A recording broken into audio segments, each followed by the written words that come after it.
Next on Worcester News Tonight, local nurses head down to Florida to help victims of Hurricane Irma. Plus, a new way to get around the city. A bike sharing program gives riders a chance to explore Worcester.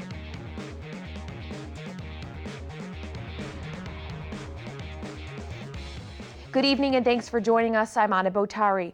A Massachusetts soldier has died after a training exercise at Fort Bragg in North Carolina.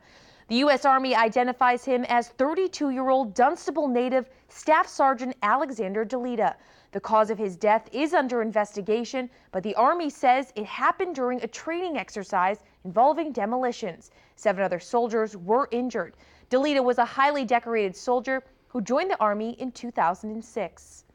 Efforts to rebuild parts of Florida continue days after Hurricane Irma ripped through the southern part of the country. Thousands of residents were left in need of assistance after the devastation of the storm. Medical professionals here in Worcester made their way to Florida to lend a helping hand. Our Cam Jandro joins us now with the details. Cam? Anna, hospitals in Florida are operating above capacity, causing some major problems for the area. Here in central Massachusetts, a few nurses got the call, and they made their way down south to help. I think a sense of adventure and an ability to want to help people.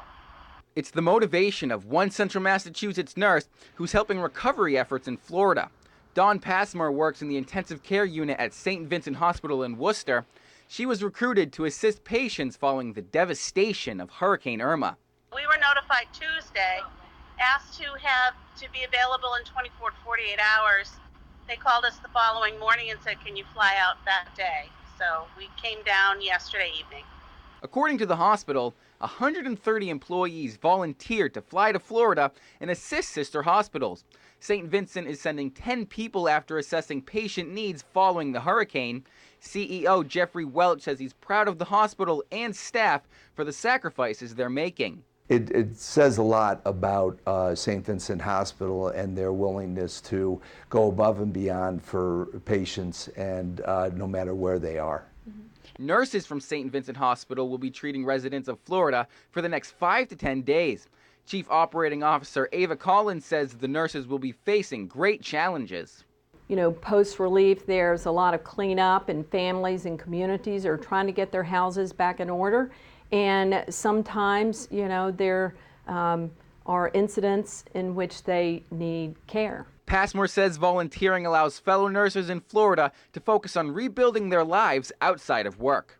We're just hoping to relieve some of the regular staff here that have all kinds of other issues to deal with other than their jobs because of the hurricane.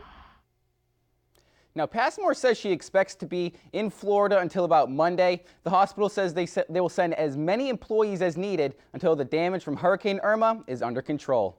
Anna? Thanks, Cam. National Grid crews from Massachusetts also made the trip to Florida to help clean up destruction Hurricane Irma left behind.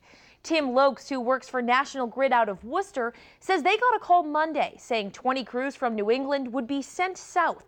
He volunteered.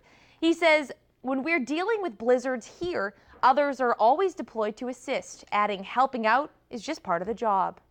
We get mutual aid from other utilities, so it's only natural that we would volunteer to come and help out, you know, people down south. So Lokes says they're currently dealing with down wires, trees, and wind damage. Depending on how restorations go, they expect to be down in Florida for 2 to 3 weeks. A man and a woman from central Massachusetts are facing several charges tonight. Webster police say they were involved in a car crash. It took officers using a taser to arrest the man, who they say was a fugitive from justice. Our Brittany Schaefer spoke with police today and has the latest. 28-year-old Carmelo Rivera was wanted in the state of Connecticut for an aggravated assault and battery on a security officer. And Webster police say a similar situation happened last night when they tried to arrest him. Webster police say a car accident led to a large fight outside this convenience store Wednesday night. Deputy Chief Michael Shaw says the violence continued even after officers arrived. The situation escalated to the point where he actually took like a fighting stance towards the officers. So they were trying to place him into custody, and in the process a struggle ensued. They deployed a taser. He continued to fight. The police asked her to asked him to just keep his voice down. And he started, kind of pushing the cops around. They had to tase him. 28-year-old Carmelo Rivera of Worcester is now facing a number of charges, including 3 counts of assault and battery on a police officer and also being a fugitive from justice. He was wanted for an aggravated assault on a security guard at the hospital. There's obviously a history of violence there, and especially towards people in authority. 35-year-old Stephanie McGardle was one driver involved in the accident. Shaw says her blood alcohol content was almost double the legal limit, but what officers discovered inside her car was more shocking. And there was a 3-year-old child was discovered in the car that had been, present when not only the crash occurred, but all the incidents that I just described. Tricia Fosher lives in the area and saw the incident unfold. She says it was terrifying to see the violence in her neighborhood. It's pretty scary to have happen, with all the children that live in the neighborhood and stuff like that. Any of the kids could have been, near the street or something, and she could have hit them. Fosher has a 4-year-old son and says she can't believe someone could drive intoxicated with a child. I think that's horrible. I mean, to put your child at risk like that, especially, she did get in an accident, so something even worse could have happened. When you put a child in the back seat or in the car and you choose to drink and drive, that person isn't able to make decisions for themselves and isn't able to help themselves. Now, according to these court papers, Rivera is being held on $5,000 bail, and McCardle was released on personal recognizance. Brittany Schaefer, Worcester News Tonight. Now on to an update to a story we first brought to you Wednesday. The Boys and Girls Club of Webster Dudley fired an employee after allegations of improper behavior earlier this week. Dudley police say the incident involving a staff member and kids was reported to them Tuesday. A woman we spoke with says her granddaughter noticed the employee smelled of alcohol and was making the children uncomfortable. Dudley police say the staff at the Boys and Girls Club are cooperating fully with the investigation. They say it doesn't appear any felony criminal charges took place. No criminal charges have been filed at this time.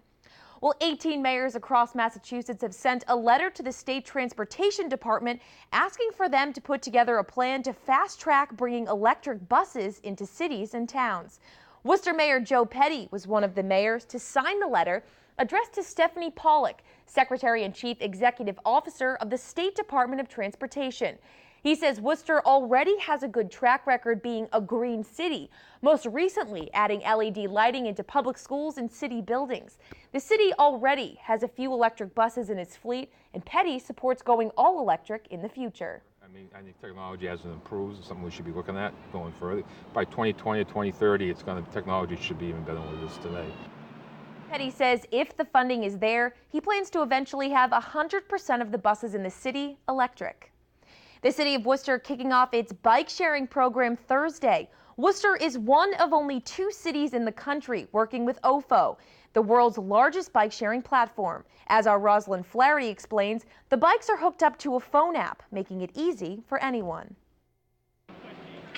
With one click, you can unlock a bicycle and ride around the city. Make transportation and mobility more accessible by anyone in the city. A bike sharing program called OFO launched in Worcester Thursday. The dockless bikes can be found by any smartphone using a GPS on the company's app. Users can ride however long they want for just $1 an hour, and bikes can be parked almost anywhere and be ready for the next rider. We have more and more people living in the downtown. We've become a denser city. A lot of people don't want the hassle of having a car that they have to move and find a parking place, or the costs associated with parking. The China-based company has bikes in 170 cities around the world, and Worcester is only its 2nd city in the U.S. The Worcester Regional Chamber of Commerce researched the idea for more than a year and thought it would be great for residents. It can help commuters get that final mile if they're taking the WRTA. It just really helps to unlock the corners of Worcester for the residents. OFO supplied the city with 200 bicycles and will be adding another 200 in a few months. The company's vice president says she was surprised at how vibrant Worcester is and knows the company will succeed. This is really a wonderful place to do business. Rosalind Flaherty, Worcester News Tonight. Tonight, the Rhode Island Senate holding its first public hearing on a proposal to build a new stadium for the Pawtucket Red Sox. The hearing is the first of 6 to be held across the state. The $83 million stadium would be built near the team's current home. This comes as Worcester officials work to lure the PawSox to the city. However, there's no stadium plan in place.